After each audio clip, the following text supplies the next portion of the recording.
Memory can do a lot of good things. It can correlate sights or sounds or smells to good memories. Think about, like, for me personally, the smell of rosemary brings back memories of past like partner I had, or maybe a good memory with my mom, as well as certain sounds or certain songs might bring back good times with friends, things like that. Everybody has these correlations, but on the flip side, memories can also be detrimental to your health and just well-being. And because of that, we oftentimes suppress certain bad memories. Long story short, memory is pretty powerful. But what if you had the ability to control memories? And not just like control them as you can delete certain memories or, remember certain things like without skipping a beat. What if you had the memory to manipulate all memory?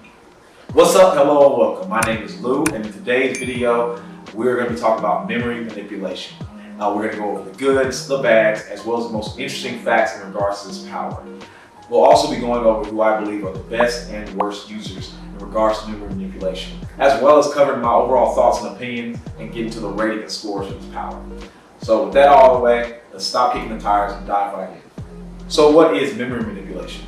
Simply put, just like it sounds, it's the ability to manipulate, control, or alter memories. It allows you to manipulate your own memories as well as the memories of others. You can do things like erase memories, project memories, share memories, absorb memories, alter memories, all that. You can do anything. Think of it as an editing tool or editing software. Think if you have like Final Cut Pro or Adobe, any of the Adobe like suites, whatever. You have that ability to do that to your memory or memories of others. With this power, memory manipulators also have the ability to implant false memories. Think of it in regards to like maybe, we've never met before. Obviously, most of you guys watching these videos, we never actually met before. But let's say, via some shenaniganry, we run into each other. And I had this ability. With this ability, I can do things like implant myself to have you remember me since childhood, like we were best friends, or maybe, I was a teacher or a big brother figure to you. I could do anything with that. Let's say, for instance, you're able to rob a bank, or you rob a bank of some sorts, and one person sees you. Let's say night security guard. Do they have night security guards at banks? But for argument's sake, let's say as a night security guard of some sorts, and they see your face, you have the ability to completely erase your presence from their memory. Like they won't even remember you ever being there. Memory manipulation also allows its users to adopt other powers, such as enhanced memory or eidetic memory. I hope I said that right. Becca, I have it on screen. You guys can read it. I'm just gonna say eidetic memory. It also allows users to do things like adoptive muscle memory. Now, if you've been on this channel for a while, we already have a video about that, about adoptive muscle memory, and to me, it's already a busted power. With this, it allows you to do even more. So think, for instance, you can watch someone perform a floor routine, or you can, for instance, see somebody perform a piece on the piano.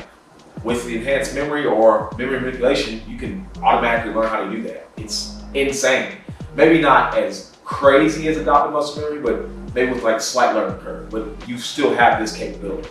Another aspect I want to touch on is the fact that memory manipulators also have the ability to steal others' memories. So we can snatch your whole childhood from you. The ability to manipulate and control memory, I don't think I'm doing enough justice on how broken it is. It's like we take advantage of our ability to walk. Well, sorry, most of us have the ability to walk, not being an ableist or anything like that. Just saying, most of us take that for granted, or our ability to look at things or be able to see things. We take this for granted. And the same thing is such for our memory. But with this power, if someone's able to manipulate your memories, it's just insane like how much damage they can do to you. But with every power, there must come its limitations or its weaknesses. Every power has an Achilles heel. Every power has a kryptonite. And this power is no different. Now, this power, the limitations, these are the ones that stuck out most to me. First things first, you can be overwhelmed by the memories you absorb or you're manipulating. But think of yourself as basically a subway station. Like all these moving parts, you basically take the memories from person A and try to switch on person B. But they gotta come through you. So everybody's memories are going through your head, and you have all their flashbacks, all their highs or lows. This could be a lot for one person to take on. Stress can play a huge factor in the use of this ability, and that anybody with this ability in any high stress like environment or situation, it's hard to perform. I mean, even athletes talk about this all the time, about high stress performance anxiety. And could you imagine having multiple memories that you're balancing at once, and the whole world's going to hell. Like that's kind of what you have to think about. Like you could mess up and completely erase this person's like past and give it to this person. It's a whole thing. Next thing I want to bring up is the fact that this is a limited range type of power. Now, if you have telepathy, which I think is like the big brother of this power, you would have the ability to like, extend your range out. But most memory manipulators, they're limited to touch range. So anybody they can actually get their hands on or physically contact with, they can manipulate. So for instance, if anybody's in this house right now, if anybody's across the room, if I don't have the ability to reach out and touch them, then I got nothing. I mean, I can't really manipulate their memories from this distance. So kind of sucks, but I mean, you get the good with the bad. Last big thing I want to talk about is this power may cause a nervous breakdown. Like I said, let's say you got Grand Central Station going on at once in your head, and you have everybody's memories, all their traumas, everything going through your head at once. This could be a heavy burden for one person to take on. Because of that, it's a very dangerous power if you don't train it. It's probably one of the powers that I wouldn't wish to have at first, because like there's so much pressure that goes into having this ability, especially with the fact that, I mean, you're essentially rewriting someone's past. But now we got the limitations out of the way, let's jump into the scores. These are on 5 categories: versatility, creativity, destructive capacity, combat potential, and daily use.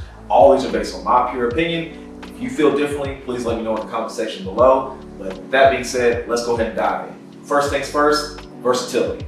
Versatility for me, honestly, I don't see how versatile you can be with such a limited range, as well as the fact that like, I mean, yeah, maybe manipulating somebody's memory seems like it can be pretty versatile, like for maybe. Hey guys, quick little tangent I have to go into here, because while editing the video, we discovered that I actually didn't give you my scores for versatility. Big mistake on my part. Sorry for this interruption to your video, but yeah, this is why you should take your time and actually look at the footage you're recording and recheck and check again, just so you don't make this mistake. But anyway, my scores for versatility is a 3 out of 10, mostly because I don't see it being as versatile or being able to be adapted to every situation or a lot of situations. Now don't get me wrong, it can make you rich, it can make you popular, it can make a lot of your mistakes go away, but all in all, you can't stop a nuke with memory manipulation. But I just want to get that out of the way. Sorry for the interruption. Let's just go ahead and get back to the video. The next category I want to dive into is creativity. Now for me, I'm not going to bury the lead. I gave creativity a 7 out of 10, mostly because with the analogy of like editing software, I just feel like there's so much creativity that can be done with this ability to completely reshape someone's past and like maybe their feelings towards you, or even how they feel towards their overall like life, because that's how powerful this ability is. I don't feel like it's to the point where you can just do the most absolute forcey things. So for that reason, I'm giving it a 7. I feel like that's fair. The next category I want to talk about is destructive capacity. So this might seem out of left field, but I gave destructive capacity a 10 out of 10.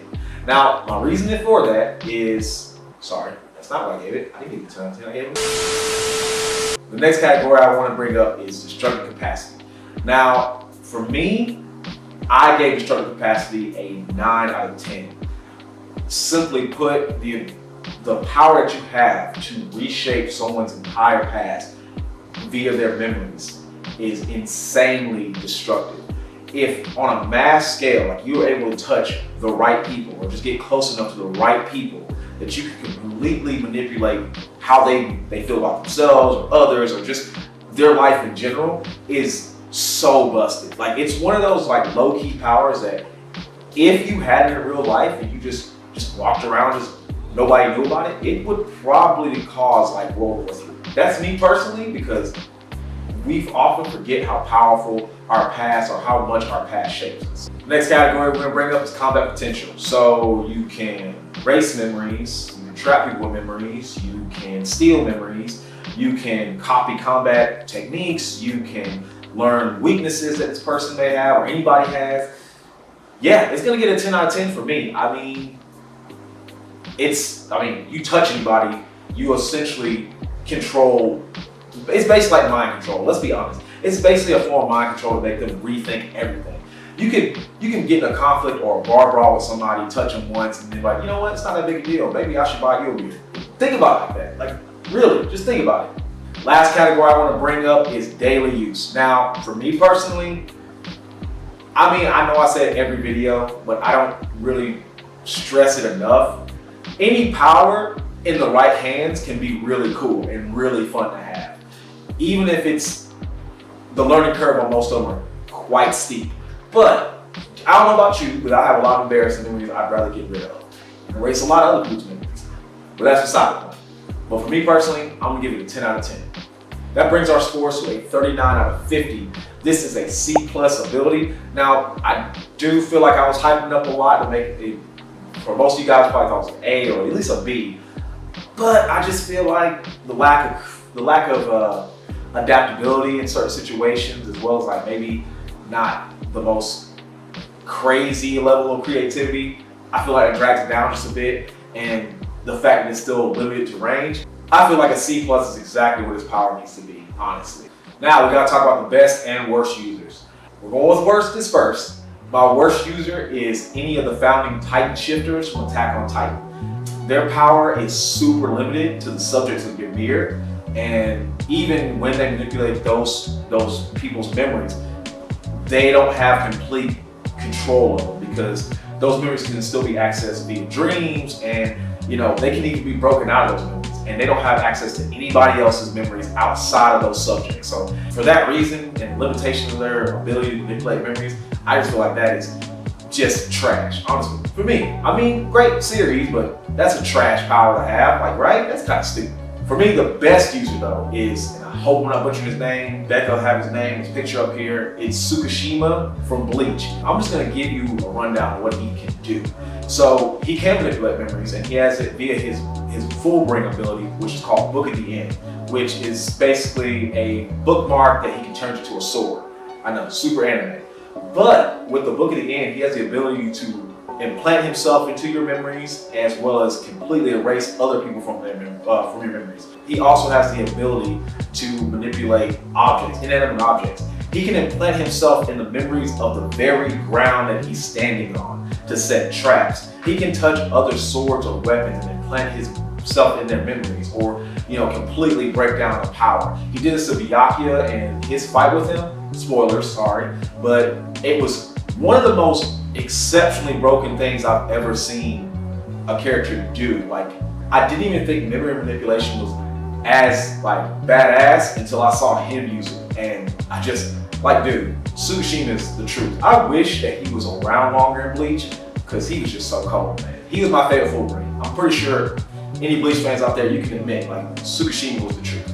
Thank you so very much for watching this video to the very end. I greatly appreciate it if you leave a like as well as subscribe to the channel. You guys are the best. And yeah, I look forward to hearing from you in the comment section below. And until next time, I love you and mwah, peace.